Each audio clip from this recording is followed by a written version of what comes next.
Structure उभा केले। आजच्या कार्यक्रमासाठी मंचावर उपस्थित आदरणीय प्रोफेसर यशेश पवार सर, ज्यांनी डी.वाय. पाटील विद्यापीठामध्ये कुलगुरूचे काम केले, जागतिक कीर्तीचे ते भौतिकशास्त्राचे प्राध्यापक आहेत। आणि तुम्हाला वाटेल की ते भौतिकशास्त्राचे प्राध्यापक आहेत, मग आमच्या शेअरकेंद्रामध्ये काय काम? तर तुम्हाला सांगायचं म्हणजे आता आपण फक्त एकच बाजू बघतो, कशाची? रेशीम धागे आणि त्याच्यापासून वस्त्र निर्मिती। परंतु अगदी आकाशामध्ये जे रॉकेट जातं ना, चंद्रावर आपण पाठवलं, मंगळावर पाठवलं, पाथफाइंडर, हे सगळं एवढ्या ऑर्बिटच्या बाहेर जाताना प्रचंड उष्णता असते, किंवा ज्या वेळेला ते पृथ्वीवर परत येतं, आपल्या कल्पना चावला पृथ्वीवर रॉकेट परत येताना रॉकेट बस्ट झाला आणि त्यातले सगळे अंतराळवीर गेले, पण मग ते इन्सुलेशन जे असतं की नाही रॉकेटला, हजारो सेंटीग्रेड तापमान, तर ते इन्सुलेशनचं काम आमचा रेशीम धागा प्रचंड प्रमाणात काम करतो। आणि त्याचं सगळं संशोधन पवार सर करतात। त्यांचं वय आहे 80 वर्ष। किती? 80 वर्ष। आणि त्यांनी 76 विद्यार्थ्यांना PhD दिल्या। त्यातले 46 विद्यार्थी हे रेशीम धागा आणि त्याच्या अनुषंगानं जे बायोमटेरियल सायन्स म्हणतो ना आपण, बायोमटेरियल सायन्स, त्याच्यावर काम करतात। आणि त्यामुळं सरांनी आता जी एक संस्था तयार केल्या, centre for research and technology development. काय? Centre for research and technology development. तर त्याच्या अनुषंगाने त्याने एक पहिली आंतरराष्ट्रीय परिषद पण घेतली होती सोलापूर इथं। आता दुसरी परिषद ते जुलैमध्ये घेणार आहेत, 22, 23 आणि 24 जुलैला। म्हणजे ज्यावेळेला आपण म्हणतो की फक्त रेशीमआल्यांचं संगोपन करायचं, कोशांची निर्मिती करायची आणि कापड निर्मिती, याच्या पलीकडे आपण विश्व जात नाही। परंतु असे शास्त्रज्ञ जे आज म्हणजे सर मला 2-3 दिवस झाले फोन करतात की कार्यशाळा, त्यांना आदरणीय मंत्री महोदयांशी सुद्धा चर्चा करायची आहे। संशोधन, जोपर्यंत संशोधन वाढत नाही तोपर्यंत विकासात्मक काम होत नाही। अनेक देशामध्ये research is for the development, काय? संशोधन हे विकासात्मक कामासाठी पूरक ठरलं पाहिजे, असं अनेक देशामध्ये काम केलं जातं। आपल्याकडं संशोधनाचा भाग आपण थोडासा बाजूला ठेवला। आमचे सगळे अधिकारी आहेत जिल्ह्याचे, हे शेतकऱ्यांना प्रवृत्त करतात, तुतीची लागवड करतात, रेशीमआल्यांचं संगोपन, सिल्क समग्र आहे, मनरेगा आहे, ह्या सगळ्या योजनातून तुम्हाला उभं करायचं काम करतात। आमचे जे राकेश सर बसलेत, आता ज्यांचा आपण सत्कार केला, हे धागा निर्माण करणारे हे जे उद्योजक आहेत, हे जोपर्यंत आमच्याबरोबर नाहीत तोपर्यंत तुम्हाला आणि मला चालना मिळणार नाही। मी ज्यावेळेला रेशीम शेतीमध्ये लागलो त्यावेळेला कोशाचा दर किती होता माहीत आहे? 59 रुपये किलो। किती? 59 रुपये किलो। आता आम्ही तुम्हाला हे लोक जे आहेत ह्यांना ज्यावेळेला वाटते की जागतिक दर्जाचं रेशीम धागा आणि त्या अनुषंगानं रेशीम कोशांची निर्मिती, आता ढवळे साहेब बोलले तुम्हाला 2 ग्रामचा कोश तयार झाला पाहिजे, बरोबर आहे? मी ज्यावेळेला 1986-87ला 2 वर्ष म्हैसूर येथील केंद्रीय संशोधन संस्थेमध्ये होतो ट्रेनिंगसाठी, त्यावेळेला 100 अंडी गुंजाला 20 किलो कोश निघायचे। किती? राकेश सर, 20 किलो कोश निघायचे। आणि त्याला गुणिले 60 रुपये केला तर किती दर मिळायचा? 1200 रुपयाचं उत्पन्न व्हायचं। अडॅप्टेशन घ्या। त्यावेळेला जी जात होती प्युअर म्हैसूर, त्याला NB4D2 ह्या जातीशी आपण हायब्रिड करायचो। आता जे आपल्याकडे जाती आल्या, हायब्रिड आल्या, डबल हायब्रिड आलं, याचं उत्पन्न किती झालं? आता 20 किलोवरनं 65 किलो झाला, बरोबर आहे? दर जो आहे आता राकेश सर आत्ताही मला म्हणले की आमच्याकडं कोणी शेतकऱ्याला आणि कोणत्याही दर्जाचा कोश आणला तरी तो सर मी विकत घेतो। कारण का की कष्टानं ज्या वेळेला शेतकरी 1 महिनाभर कीटकांचं संगोपन करतो आणि त्यावेळेला सगळ्यांनाच चांगल्या दर्जाची कोश निर्माण होईल अशी शक्यता काही वेळेला कमी असते, वातावरण आहे। कारण रेशीम कोशांची निर्मिती कशावर आहे? पानांची प्रत, रेशीमवाल्याला मी कीटक संगोपन गृहामध्ये कोणत्या प्रकारच्या सुविधा दिल्या. सुविधा म्हणजे काय, त्याला बेड लावून काय झोपायला व्यवस्था नाही करायची, परंतु तापमान आहे, आर्द्रता आहे, पानांचा दर्जा आहे आणि त्या कीटकांना पुरेसं असं खेळतं वातावरण. तर हे ज्या वेळेला तयार होते त्यावेळेला चांगल्या कोशाची निर्मिती आपण करू शकतो. पूर्वी 1 ग्रामचा कोश निघाला तर शेतकरी स्वतःची पाठ थोपटून घेत होता. आता प्रयोगशाळेमध्ये आपण 2.5 ग्रामचा कोशसुद्धा करू शकतो, परंतु ते सगळं आपल्याला प्रत्यक्ष वातावरणामध्ये कीटक संगोपन घरामध्ये अचीव करायचं तर किमान 80% आला पाहिजे. आता 80% 2.5 ग्रामचा कोश प्रयोगशाळेत तयार होतोय, त्याचा 80% आम्हाला आमच्या कीटक संगोपन घरामध्ये करायचं म्हणजेच काय, 25/200 म्हणजे 2 ग्रामचा कोश आम्हाला तयार केला तर आम्ही तंत्रज्ञान जे आहे त्याच्या 80% हे आमच्या शेतकऱ्यांना त्याचं अडॅप्टेशन केलं. म्हणजे जे तंत्रज्ञान उपलब्ध आहे ते तंत्रज्ञान आमच्या शेतकऱ्यांच्या शेतावर किंवा बांधावर पोचलं पाहिजे आणि त्याचं आत्मसात ज्या म्हणतो ना आपण, शेतकऱ्यांनी ते तंत्रज्ञान आत्मसात केलं पाहिजे. तर आता आमची 80% शेतकरी प्रयोगशाळेतल्या तंत्रज्ञानाचं आत्मसात करतात आणि म्हणूनच असे जे संवाद आहेत, आता जे मगर सर आहेत ना, डिवाइस होते, कशाला होते ते, इलेक्ट्रॉनिक्स, सायबर क्राईम्स याच्यामध्ये ते डिवाइस होते. त्यांनी सिल्क क्रिएटर 1, 2, 3, 4 अशा 8 ग्रुप तयार केले. काय पडलंय, एक शासकीय अधिकारी पेन्शन चांगली मिळत असेल, परंतु ते सातत्यानं आमच्याबरोबर आहेत. कॉमन मॅन जो आमचा अडाणी शेतकरी आहे तो सुद्धा त्या ग्रुपमध्ये तयार झाला आहे. आमचे देवकर साहेब बसले, ते डॉक्टर आहे बघा, ते माझे विद्यार्थी आहेत. आता जे आदलिंगे साहेब आहेत ते पण माझे विद्यार्थी आहेत. हे सगळे का विद्यार्थी आहेत, मी ज्या वेळेला विद्यापीठात आलो त्यावेळेला तिथं ॲडमिशन कोणाला मिळतंय, जो BSc झाला आहे, जो BA झाला आहे, जो BCom झाला आहे त्याला MA, MCom किंवा MScला ॲडमिशन मिळते. माझ्याकडं कागलचे एक शेतकरी आहेत, राकेश सर झुंजार म्हणून. मी त्यांच्या शेतावर मी रेशीम संचालनालयामध्ये होतो त्यावेळेला फिरायचोच. मी विद्यापीठात गेलो, अनेक शेतकरी कार्यशाळा ठेवली. मी 1 जूनला जॉईन झालो आणि 4 जूनला एक कार्यशाळा ठेवली आणि मला त्यांचा फोन आला, जाधव सर ते रेशीम संचालनालयाच्या मध्ये एक अधिकारी आहेत, जाधव सर तेच तुम्ही का? तर म्हटलं हो. पण ते विद्यापीठात कार्यशाळा ठेवली. म्हटलं मी विद्यापीठात आता प्राध्यापक म्हणून आलोय.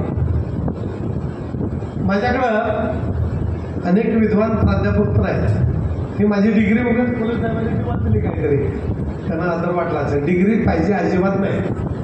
शिकलेला माणूस रेशीम शेतीसाठी, उत्पादकता आणि गुणवत्ता वाढीसाठी, सरांच्या पण खूप डिग्री आहेत आमच्या पवार सरांच्या, त्याचं काही घेणं देणं नाही. फक्त मी चांगल्या प्रकारे तुमच्याशी बोलू शकतो एवढंच त्या डिग्रीचं काहीतरी महत्त्व असे आहे. अदरवाईज आमचे अनेक अडाणी शेतकरी सुद्धा चांगली डेअरी करतात, चांगल्या ड्रिलिंग करतात, चांगल्या जातींचं संगोपन करतात, चांगल्या प्रकारे दुधीची लागवड करतात. परंतु ज्या वेळेला तो शेतकरी माझ्याकडे आला आणि माझ्या हॉलमध्ये 1000 शेतकरी, विद्यार्थी आणि प्राध्यापक होते.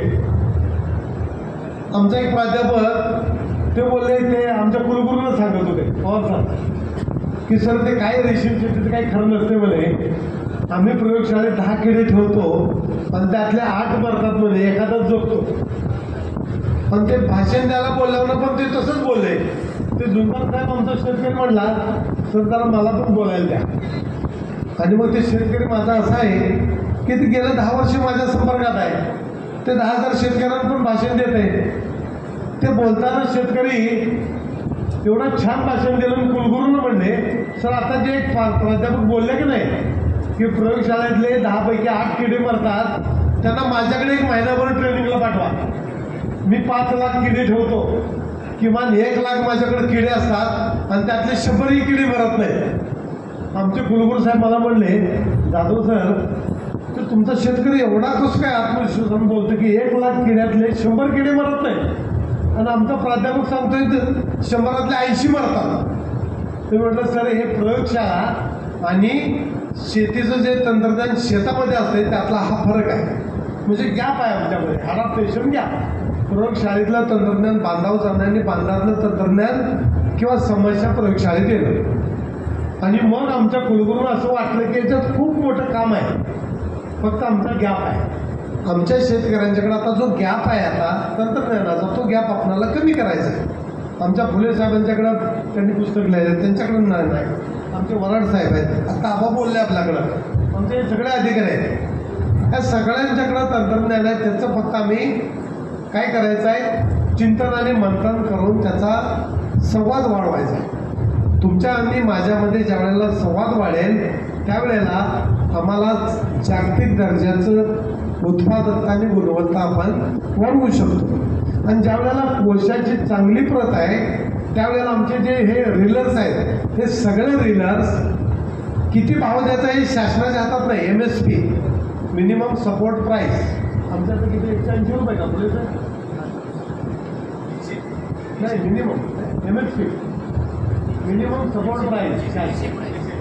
हां, म्हणजे शासन कुठं जगात कोणी कोर्स घेतला नाही तरी शासन घेऊ शकतात, त्याला आपण मिनिमम सपोर्ट प्राईस म्हणतो. परंतु त्याच्यावर दर देणारे हे आमचे रिलर्स आहेत. का देतात की पूर्वी 20 किलो कोशातून 1 किलो धागा निघत होता. किती? 20 किलो कोशातून 1 किलो धागा निघत होता. आता आम्ही 6 ते 7 किलो कोशापासून 1 किलो धागा निर्माण करू शकतो.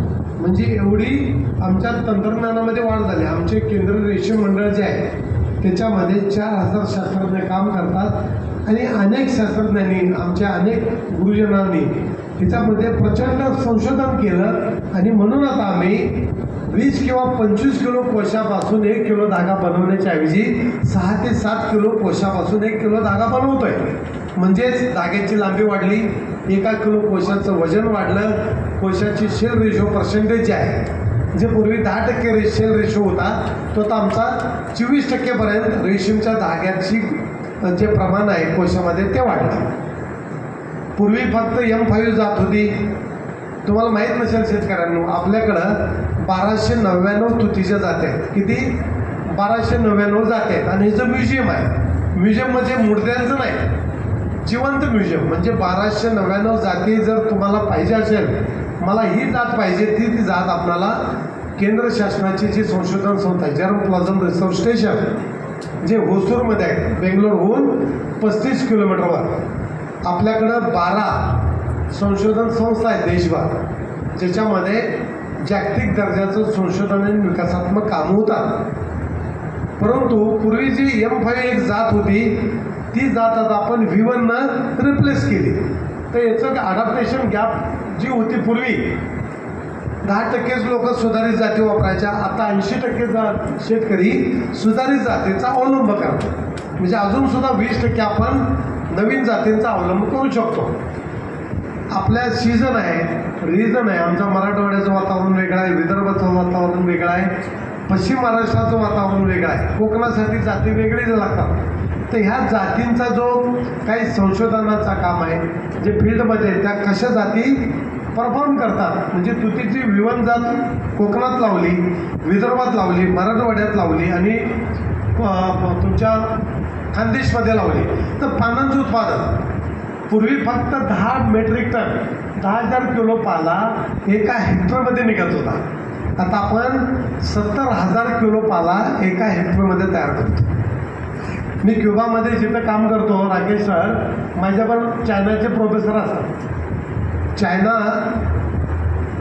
तिथं आपण 90,000 किलो पानं, 90,000 मेट्रिक टन पानांचं उत्पादन चायनीज आणि ब्राझीलच्या जातीत 90,000 मेट्रिक टन. आता तुम्ही म्हणणार याचा काय उपयोग आहे? बरोबर आहे, माझ्याकडे एक आंब्याचं झाड असेल आणि त्याच्यावर जर 500 फळं आले आणि एका फळाला 30 रुपये किंमत मिळाली तर मला 15,000 रुपये मिळाले का नाही? पण त्याच्याच ऐवजी माझ्याकडे फक्त 100च फळं आले आणि त्याला दर 10 मिळाला तर त्याचं किती किंमत झाली? 1,000 रुपये झाले, 1,000च झाली. तर याचं आहे पानांचं उत्पादन. आता चीनमध्ये आणि भारतामध्ये फरक काय आहे? आपल्याकडं सगळं आहे, खूप आता प्रगती झाल्या. राज्यात 20,000 शेतकरी आहेत. ह्या वर्षात उत्पादन जवळजवळ 5,000 मेट्रिक टन झालं कोशांचं. पण आपल्याला खूप गॅप आहे अजून.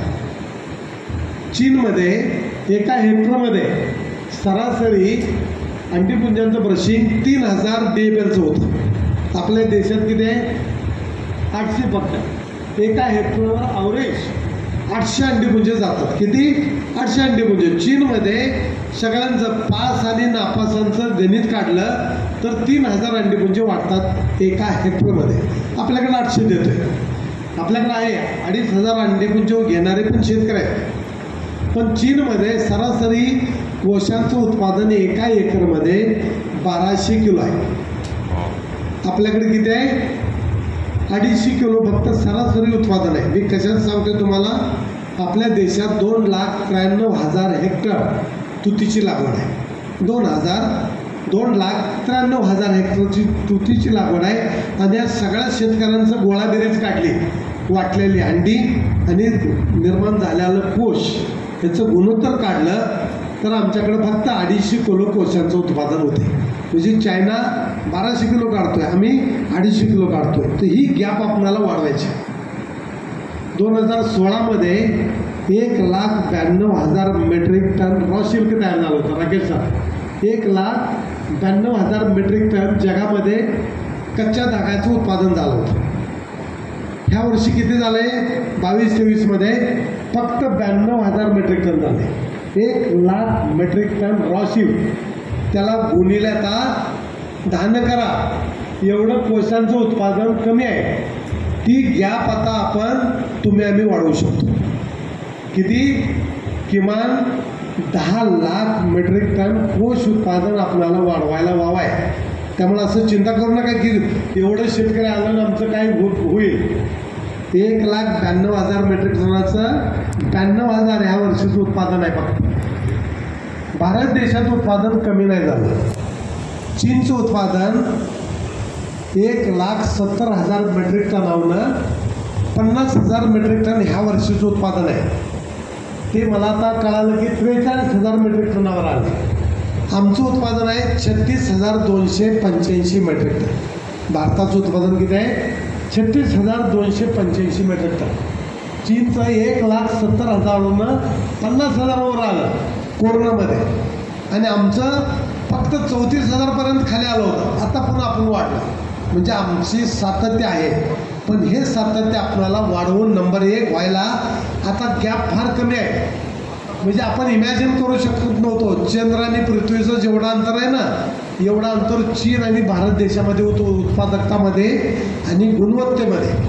आता त्यांची उत्पादकता कमी झाल्या, गुणवत्ता तेवढीच आहे.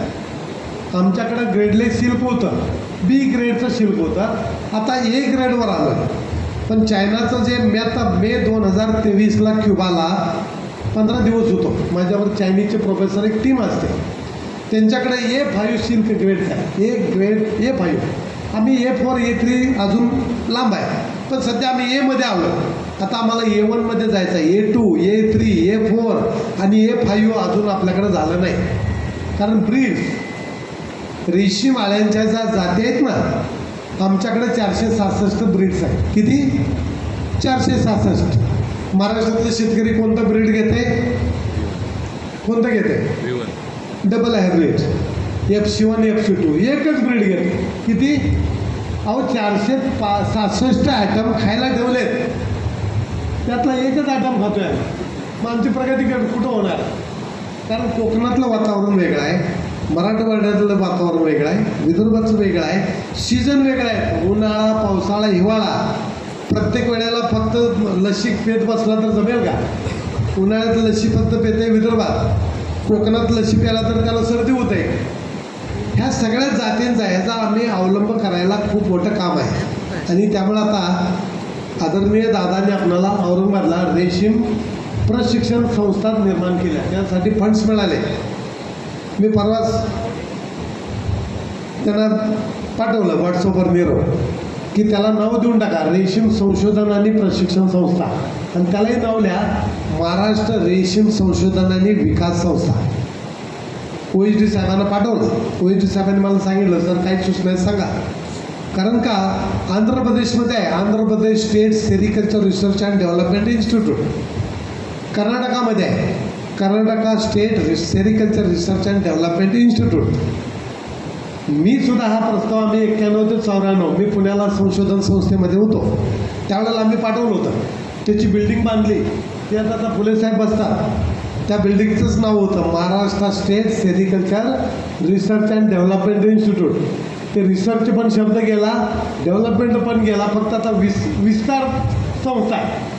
ती बिल्डिंग आमचे आदरणीय गायकवाड साहेब जे महाराष्ट्राचे चीफ सेक्रेटरी होते, त्यांचं गाव सोलापूरचंच होतं, आणि त्यांनी मनाव घेतलं होतं की मला अशीच संस्था तयार करायची आहे. ती ओघानं पुढे गेली नाही पाहिजे, पण आमचे आता हे सगळे अधिकारी आहेत, आमचे ढवळे साहेब, नेतृत्व मोठं आहे. पण राजे शिवाजीराजे झाले, मागं मावळ्यांचं पण काम चाललं पाहिजे. म्हटले राजे पळतील आणि मावळे कुठेतरी गडाच्या खाली बसतील असं होणार नाही. हे सगळं मी पहिल्यांदा पाहिलं. सगळे जरा टाळ्या वाजवा, हे सगळे अधिकारी आहेत, त्यांनीच काम केलं. तुम्ही आम्ही कोण काय करतो, तुमच्या प्रेरणेनं हे काम झालं आहे. हे सगळं मी चेंबर फर्निचर पाहिल्यानंतर मला सुद्धा वाटलं येस आपण चांगल्या प्रगत राज्यात आहेच, परंतु रेशीममध्ये सुद्धा आम्ही अत्यंत प्रगत झालो आहे. मग त्याच्यात आमचे कट्टे साहेबांचं नाव दिसलं, आमचे राऊत साहेब आहेत, जाधव साहेब आहेत, अनेक लोकांची इथं नावं दिसली. आणि पवार सर सध्या आता सेनापती आहे, रुलिंग सेनापती आहे की नाही. आणि हे तुमच्यासाठी सगळं हे रॅक आहे, इथं ऑप्शन होईल, मार्केट होईल, डिजिटल मार्केट होईल, जे तुम्ही रामनगरमला जात आहे, हिंदूपूरला जात आहे, अनेक सगळे. हे देवकर साहेब आहेत ना, मी एकदा मार्केटमध्ये गेलो होतो असाच, माझ्यावर कर्नाटकचे अधिकारी वगैरे होते, आणि देवकर साहेब मला एकदम भेटले रामनगरच्या मार्केटमध्ये, आणि नंतर मला त्या रामनगरच्या रेल्वे स्टेशनवर भेटले. मला सांगा हे काय सांगतो तुम्हाला,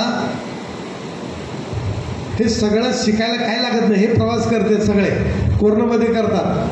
पण मगाशी झुंजार साहेबांचं जे राकेश साहेब पवार सर तुम्हाला उदाहरण सांगितलं,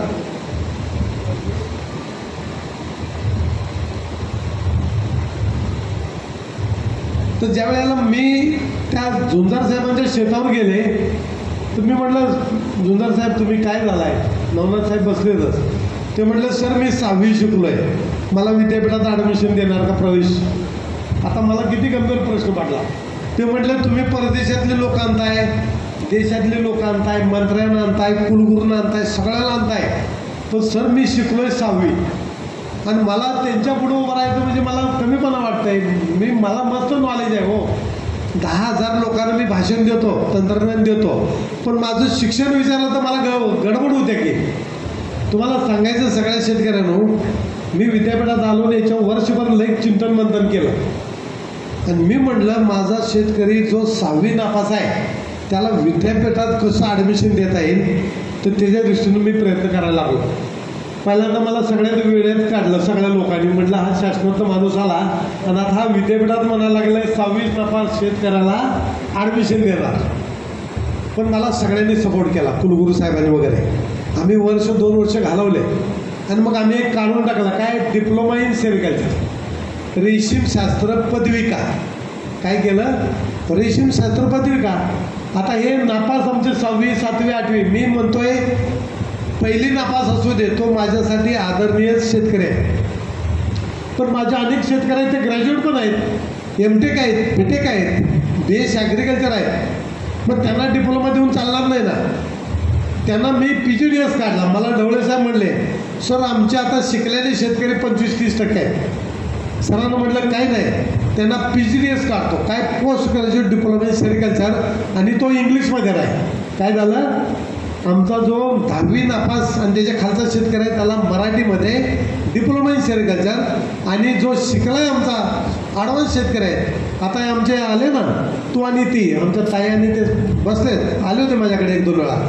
मान अत्यंत प्रतिकूल एरियामध्ये धागा काढायचं केंद्र काढलं. राकेश सर वटवृक्ष तयार, तुम्ही आता वटवृक्ष झाला आहे, तुमच्या सावलीत हे सगळे वाढणारे आहेत ना, त्यांचं एक चांगलं संघटन करा. आणि तुम्हाला मी सांगतो एकदा, आमचे हे कॉमन मान शेतकरी का हे सुद्धा लखपती आहे. साहेबांनी ठरवलं आहे कृषीरत्न, रेशीम रत्न पुरस्कार द्यायचा आहे. म्हणजेच हे एका पिकाचं उत्पादन 1 लक्ष काढतात. ह्या सगळ्यांचं नेतृत्व राकेश सर करतील, टाळ्या वाजवा जरा. आणि एक विमान जाऊ द्या, ते वराड निघालं लंडनला की नाही, तसं एक विमान थायलंडला घेऊन जाऊ. मी सांगतो तुम्हाला, तिथं डायरेक्टर जनरल माझा मित्र आहे, एशियन इन्स्टिट्यूट ऑफ टेक्नॉलॉजी आहे, आणि रेशीम विभागाचे अधिकारी सगळे आहेत. आणि तिथं जी आमची एक ताई आहे, ती 1500 कोटीचा टर्नओव्हर करते. किती? 1500 कोटी रुपये. कशातून? रेशीम शेतीतून. चुलथाई सिल्क कंपनी लिमिटेड आहे. चुलथाई सिल्क कंपनी लिमिटेड. त्यांना 6 मुले आहेत आणि एकच मुलगा आहे. त्या मुलाचाही नंबर देतो तुम्हाला. व्हॅल्युडेशन केलं. आता तुम्ही धागा काढताय, पण जगाचं नेतृत्व चांगले तुम्ही युनिट टाकलंय आणि आमच्या राज्यातले शेतकरी आणि हे उद्योजक व्हॅल्युडेशनची चेन एक तयार करून टाका. साऊथ कोरियामध्ये मी 2006ला गेलो होतो. 200 कंपन्या औषधं तयार करतात. कशाचं? लग्नात हळद लावते की नाही? हळद लावायची गरज नाही. कोशाचा धागा आहे की नाही?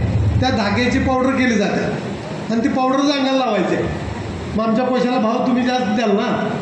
आम्हाला तुम्ही जोपर्यंत सक्षम होत नाही, तुम्हाला जोपर्यंत जास्त पैसे मिळत नाही, तोपर्यंत तुम्ही दर देणार नाही. मग तुम्हालाच आम्ही पहिलं चांगलं वटवृक्ष करून टाकतो ना. तुम्हाला काय कमी पडते ना, मी फुकट सल्ला देतो.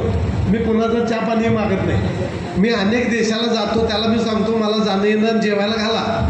मला काही मानधनाने फी देऊ नका. मानधनानं मोठा झाला असतो, पोटपीठ मोठं झालं असतं, माझा इगो वाढला असता, मी तर आलो नसतो. इथं म्हटलं असतो मला नाही असं जमणार नाही, हेलिकॉप्टर पाहिजे, विमान पाहिजे, गाडीने येणार नाही, येणार. लोकांचं थेर वाढतात. असं काही नाही.